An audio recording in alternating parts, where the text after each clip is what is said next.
Welcome to Tansson TV Plus. I'm Brandon. And I'm Mom. Thank you so much for joining us here today.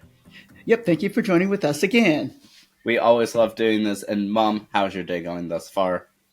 Brandon, my day's going fine. How about yours? All is well here. Is this another first That episode? It is another first episode. All right, guys, we are going to talk about my two dads today. Yes, I'm quite excited for this. And we're speaking about not just one, but two episodes for My Two Dads. Yes, we are. We're going to talk about the pilot episode, of course, and then we're going to talk about the second episode. So the first one was called My Two Dads, and the second one was called Soho's by You. Yes, and this released on September 20th and September 27th of 1987. Lots of sevens today. Yes, lots of sevens. All right, you ready, Brandon? I'm ready. All right. And so the general synopsis of both episodes.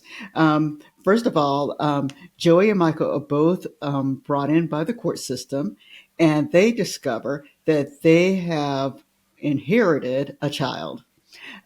Both Michael and Joey were involved with the female in college, and they have discovered that one of them could possibly be the father of this particular child. The child's name is Nicole.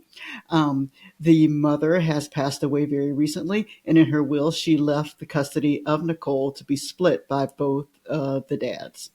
And so that is really how this begins. We see them as they meet Nicole for the first time, and then we also experience them as they are learning to juggle, working with Nicole and figuring out how to raise her.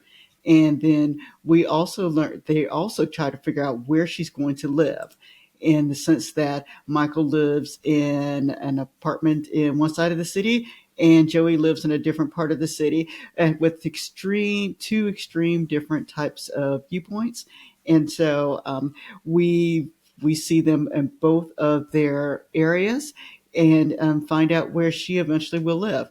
We are also learn about who is actually going to be the person who will monitor them for the court system, which ends up being the judge who kind of told them about Nicole.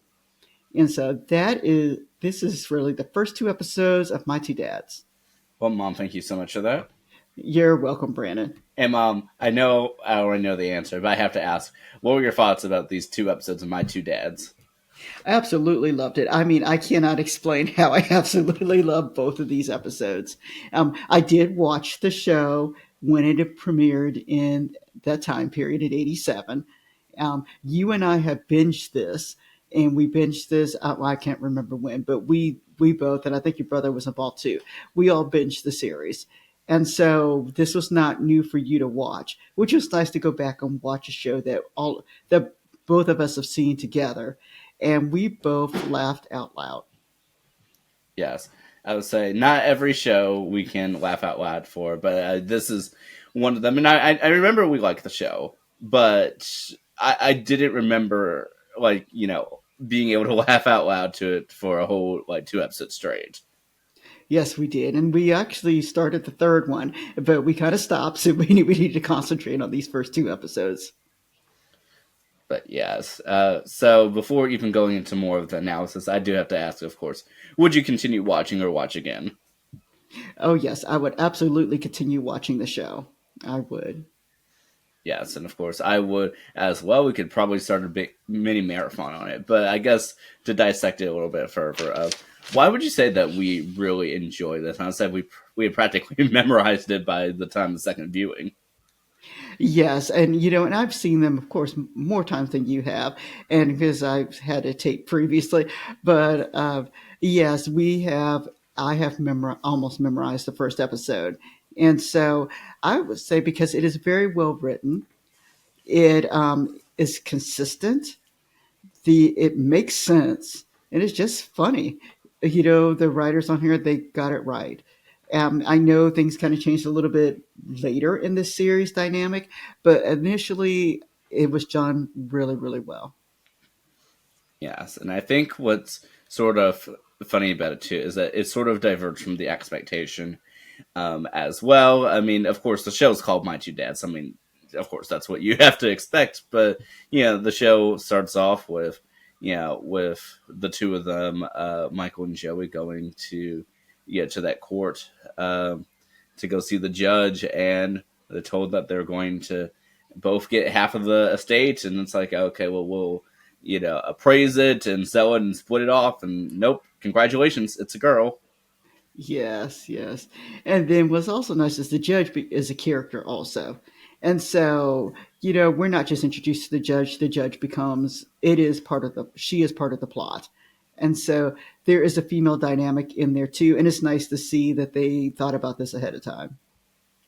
Yes, and I thought what's interesting, I mean, and there's not really, I couldn't find a lot about the history of the show, but in the first episode, the Judge Wilbur, is only a guest star, but by episode two, I mean, she's already in the opening credits and has bought the building. Yes, yes, she has. She has. So, like I said, the person who thought ahead, they did a great job of actually incorporating what was very strong in that first episode. Yes, and so definitely, I mean, I think is a great dynamic, and I mean, especially with Judge being able to counterbalance the two dads. But I like that Nicole is really trying to make this work, despite having her whole world turned upside down and going from just living with mom to instead being with two dads and a judge. I mean, she seems pretty optimistic about all of this. Yes, she does. She does. And of course, they experience. She's 12 years old, so they've got the preteen thing going also. So, and two dads trying to understand this daughter that they just met. And I like that. I mean, we've seen a few different shows where people have inherited children, like we saw like when we spoke about Webster a few months ago. But I think what's sort of funny, likable about this is that it doesn't go necessarily too deep, but still like tackles the questions though. Yeah, it does. It does. They handled it very well, I thought, and they actually made it funny to watch. If we're comparing to Webster, Webster was actually much deeper than I thought it was going to be. I didn't remember it as deep as it was, and so of course, as retrospect, watching it as an adult, it was much deeper than I thought, and even some of the other episodes later. My two dads, written the way it is not as deep, even though it is a very deep subject. The way it's written and tackled doesn't sound as deep. 100% agree. But I will say one of the things that really captures you into the show is the theme song, which changed more than once in this first season alone. Yes, there was. I mean, within the first three episodes, we had three different theme songs, and so which of course, I absolutely love my theme songs. I love the long version, which comes back again, and I just think the theme song is really wonderful. If you're asking, is it iconic? Only for those people who actually watch the show. It is not like the Adams Family or the Brady Bunch, that type of theme song.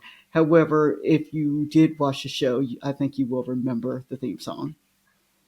Yeah, I mean, I really enjoy, the theme song. I think it really sets the tone, and so the theme song we all know and love begins in the second episode, even though it gets truncated a little bit for episode three, and so the rest of the season.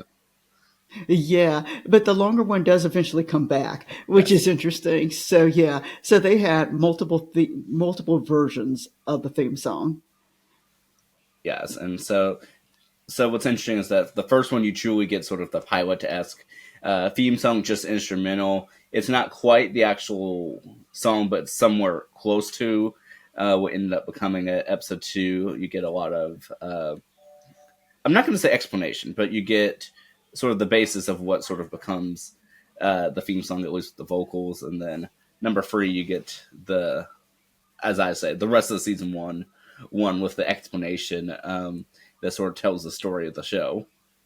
Yeah, the number three, or at least the third version that we think is the third version anyway of the theme song, goes back to kind of like, now to me, like the Brady Bunch in the sense and Gilligan's Island, because it explains everything without having to set you up each time you watch it. And that's something that we found that was happening in the late 60s, early 70s. And so it's kind of a reflection of that a little bit, and then it's sung by the main character, if I remember correctly. Yes, and actually, I was just about to say that. I mean, reminiscing to like Gilligan's Island and Brady Bunch, but yes, it is sung by Greg Evigan that plays Joey. Yes, it is. It is. And yes, and he's also one of the three theme music composers. And we do recognize one of the other ones. And so, Mom, are you ready for connections? I sure am. So yes, so one of the other theme music composers is Michael Jacobs, who's also the executive producer. The show is produced by Michael Jacobs Productions and TriStar. And so, Mom, do you remember what else Michael Jacobs does? I'm gonna let you say it, Brandon. Who? What else does he do? Yeah, so in addition to co-creating My Two Dads and writing this first episode, he also co-created and co-wrote Boy Meets World. Yes, he did. He did. He did. And I will say, with this particular show, one of the things that I do like about it, because I've mentioned this before, is I like a nice initiating point. This one does it for me. Oh It yes, explains everything. Yes. yeah, I would say that this show does such a great, job with that, and you're able to establish that credibility with the audience and sort of see that there's a lot of stuff that will or won't work. But I like that the first episode solves like the initial problem, but that there's still more to solve. Like with episode two, I know a lot of these shows sort of finish it all like in one episode. Like the whole dilemma of the show is practically resolved, and now you're in the aftermath. But there's still stuff to do, but you're not lingering on it. Like we're making progress. Yes. Yes, we are. We are. And Mom, so if you had to choose, would you choose Michael's apartment or Joey's loft? That's a good question. Um, you know, for comfort, I probably would do Michael's apartment. However, Joey's loft makes me smile. And I thought it was interesting that they had the character of Joey actually draw on the wall in Michael's apartment to kind of give it some livelihood Yes, yes, and I love the picture, of Michael with the with the holding his hair. head. Yeah, Yes, yes, yes. And so y'all have to let us know, the audience, what are your thoughts about My Two Dads? Did you watch it? Let us know in the comments. yes, definitely do. And Mom, we have one more connection. Oh, what's the other connection? So the other connection is with the director of the episode, John Tracy, or episode Uh, one. all right. And what did he do before? Mom, out of curiosity, did you want to take a guess as to some of the episodes that we've discussed that John Tracy has been involved in? Ooh, I'm not guessing. Go ahead, Brandon. Tell me. Okay, so he's known for having a lot of good first episodes, but he's done the first episodes for, of course, My Two Dads, Head of the Class, Boy Meets World, Smart Guy, and then I don't remember if we've recorded. I don't think we've recorded it yet, but we have watched it. Just the 10 of us. Oh, wow. That's a lot. That's a lot. Yes. And you're right about Just 10 of Us. We have not recorded that yet, but we've watched it and we can't wait to do that. Yes, and even though this isn't the episode we discussed, he is, at least in my opinion, is best known for directing. Even though he didn't do the first episode, directing Growing Pains. He did 134 episodes of Growing Pains. Wow. That's amazing. That's amazing. Yeah. That's good. Well, Mom, is there anything else that you want to say about My Two Dads? No, I think we've hit upon it. I was looking at my notes because you guys know I have to take notes on everything. And so I think that like I said, the first two episodes just did a lot. I mean, like I said, we learned about the initiating points on there. We learned why that Michael and Joey gained custody of Nicole. We learned about their initial personalities, and then we also learned about the importance of the judge. And I think that's all stated within the first, like you said, actually the first episode itself. And so the show and the show continues on its way of two dads, raising their daughter. And so I think they did a really nice job. Yes, I definitely believe they did, and very underrated show that only lasted 60 episodes. Yeah, it is underrated. That is very true. But a lot of the shows that people like later, they were initially underrated when it first came on. Oh, 100%. But I'm excited to dive into more episodes of My Two Dads and even more first episodes. Yep, same here, Brandon. So we thank all of you guys for watching. and we look forward to seeing you next time. All right, goodbye, everybody.